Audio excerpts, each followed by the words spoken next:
प्रणाम मित्रों। आज हम भाषा के संदर्भ में थोड़ी सी जानकारी लेकर हिंदी की वर्णमाला की ओर जाएंगे। भाषा यह अपने विचारों को आदान प्रदान करने का माध्यम है और भाषा यह शब्द संस्कृत के भाष इस धातु से निर्माण हुआ है। तो कोई भी भाषा सीखने के लिए हमें उस भाषा का व्याकरण आना बहुत आवश्यक है और वैसे ही आज हम हिंदी भाषा का व्याकरण सीखने वाले हैं। और इस हिंदी भाषा का व्याकरण सीखने से पहले हमें ये जो वर्णमाला सबसे बेसिक टॉपिक है इस पर चर्चा करना बहुत आवश्यक है, क्योंकि वर्णमाला के बारे में हम सभी विस्तार से जानकारी लेते हैं तो बाकी सभी जो पाठ है ये हमें आसान लगते हैं। चलिए हम वर्णमाला की ओर देखते हैं। वर्णमाला, वर्णमाला किसे कहते हैं? सबसे पहले वर्णमाला पढ़ने से पहले हमें वर्ण की परिभाषा जाननी होगी। वर्ण किसे कहते हैं? भाषा की सबसे छोटी इकाई को वर्ण कहते हैं। क्या कहा? भाषा की सबसे छोटी इकाई को वर्ण कहते हैं। यहाँ पर इकाई यह शब्द आया है। इकाई का अर्थ क्या होता है? इकाई यानी खंड। इकाई का अर्थ क्या होता है? खंड, जिसे हम यूनिट कह सकते हैं, पार्ट कह सकते हैं। यानी भाषा की सबसे छोटी इकाई वर्ण है। तो देखो कैसे, राम ये शब्द है, जब आप राम इस शब्द का विच्छेद करोगे तो आपको अलग अलग वर्ण मिलते हैं। कौन कौन से वर्ण हैं? र जमा आ जमा म जमा अ। तो यहाँ पर कुल हमें 4 वर्ण मिले हैं। कौन कौन से हैं? र जमा आ जमा म जमा अ। तो यह 4 हमें वर्ण मिले हैं। अभी इसका विच्छेद करने के बाद र जो वर्ण है इसका विच्छेद कर सकते हैं क्या? हो ही नहीं सकता। इस कारण भाषा की सबसे छोटी इकाई वर्ण कहलाता है। तो आगे देखिए, वर्णमाला किसे कहते हैं? वर्णों के व्यवस्थित क्रमबद्ध समूह को वर्णमाला कहते हैं।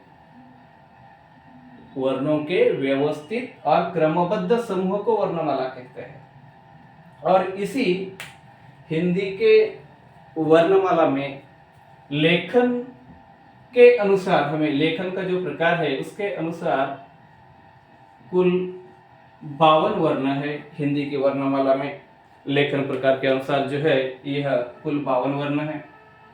तो इन 52 वर्णों को अलग अलग भागों में विभाजित किया गया है। मुख्यतः वर्णमाला को 2 भागों में विभाजित किया गया है, एक है स्वर और दूसरा है व्यंजन। तो अभी हम स्वर के बारे में चर्चा करेंगे। स्वर, स्वर किसे कहते हैं? स्वर किसे कहते हैं? जिन वर्णों का उच्चार करते समय हमारी प्राणवायु मुख में बिना रुकावट से बाहर निकलती है तो उसे हम स्वर कहते हैं। बराबर, यानी स्वरों का उच्चारण करते समय हमारे अंदर से जो प्राणवायु निकलती है ये प्राणवायु हमारे मुख में कहीं पर भी नहीं रुकती है, बिना रुकावट से बाहर आती है तो हम उसे स्वर कहते हैं। कैसे? यहाँ पर लिखे गए स्वर है, कुल स्वर कितने हैं हिंदी में? 11 स्वर है। कौन कौन से? आप इनका उच्चारण करके देखिए। अ आ ई उ री ए ओ औ। यानी यहाँ पर कुल कितने? 11 स्वर हैं। और इन 11 स्वरों का उच्चारण कर कर आपने देख लिया होगा तो इन स्वरों का उच्चार करते समय हमारी जो प्राणवायु है यह प्राणवायु हमारे मुख में कहीं पर भी नहीं रुकती है, इसी कारण उन्हें स्वर कहते हैं। ठीक है। और इन स्वरों का उच्चारण करते समय भी कभी कभी ऐसे कुछ स्वर है जिनके उच्चारण के लिए बहुत कम समय लगता है और ऐसे कुछ स्वर है जिनके उच्चारण के लिए अधिक समय लग रहा है। तो कौन कौन से हैं वे? अ आ ई उ री ए ओ औ। यानी यहाँ पर देखिए मैंने जिन वर्णों के नीचे रेखांकित किया है इन वर्णों के लिए बहुत कम समय लग रहा है और शेष बाकी स्वरों को अधिक समय लग रहा है। इस कारण जो उच्चारण करने का जो समय है इस दृष्टि से देखा जाए तो स्वरों को 2 भागों में विभाजित किया जाता है। तो वे कौन कौन से दो विभाग है, एक है ह्रस्व स्वर और दूसरा है दीर्घ स्वर। तो इन 11 स्वरों को उच्चारण के लिए जो समय लग रहा है इसके आधार पर दो भागों में विभाजित किया गया है, एक है ह्रस्व स्वर और दूसरा है दीर्घ स्वर। ह्रस्व स्वर किसे कहते हैं? जिन स्वरों का उच्चारण करने के लिए कम से कम समय लगता है तो उसे ह्रस्व स्वर कहते हैं। ह्रस्व स्वर कौन कौन से हैं? अ, ई, उ और री, यानी यहाँ पर कुल 4 ह्रस्व स्वर है जिनके उच्चारण के लिए बहुत कम समय लगता है। और दीर्घ स्वर कौन कौन से हैं? आ, ई, उ, ए, ओ, औ, ऐसे 7 दीर्घ स्वर है।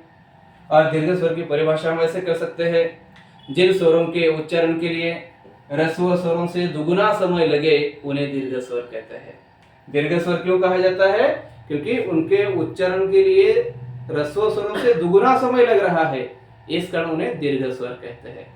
ठीक है, तो इस प्रकार से ये जो वर्णमाला है हमारी हिंदी में लेखन प्रकार के अनुसार यहाँ पर मानक 52 वर्ण माने गए हैं और उनमें इस वर्णमाला को मुख्यतः दो भागों में विभाजित किया गया है, स्वर तथा व्यंजन में। और ये जो स्वर है, स्वर कुल 11 स्वर है और इन 11 स्वरों का हम विस्तार से यहाँ पर चर्चा किए हैं। धन्यवाद।